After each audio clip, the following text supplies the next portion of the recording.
Chief Medina was the hot topic at tonight's City Council meeting, with councilors also hearing findings about the crash he was recently involved in. Some councilors did not like what they heard, grilling city staff and questioning the integrity of that investigation. News 13's Gabe Chavez has details. Dean and Jess, councilors called on city staff and members of the police department to back up their determination that the chief's crash was non-preventable. We determined that was a non-preventable. An answer that seemed to surprise city councilors. From the Crash Review Board tasked with overseeing Chief Harold Medina's crash on Central in February. The chief was driving with his wife in an unmarked pickup when he says he heard a gunshot and hit the gas to get away. He crashed into this Mustang, leaving the driver with serious injuries. The determination tonight was that his actions were reasonable. The vote was unanimous, and we all voted the same. Members of the board described a non-preventative crash as one that could not have been avoided if that driver was exercising normal judgment or if acting differently would have created a greater risk.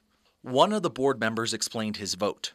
Myself, I would have moved forward to get out of the immediate threat. That's part of my decision on why it was non-preventable. Councilor Sanchez shot back. Only one person with all these cars around thought they were in a dangerous situation. So Councilor Sanchez, I'm there sorry. Seems to be a lot of things missing from your investigation. And Council President Dan Lewis questioned whether a board made up of department employees subordinate to the chief could deliver a fair judgment. The reason why, this council was, requesting a different process, so again, not to be critical of you all. I think you guys are doing your job, but I think you would be facing an impossible situation in that regard. In a report, traffic detectives who investigated the crash said even though Chief Medina did break the law by running a red light, it did not rise to the level of recklessness and therefore does not merit criminal charges.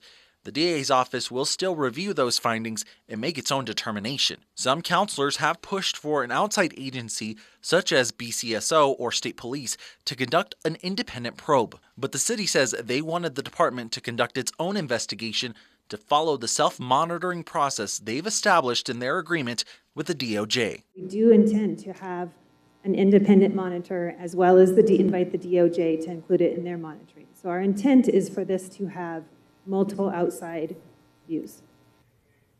The city says they are inviting state police also to review the findings.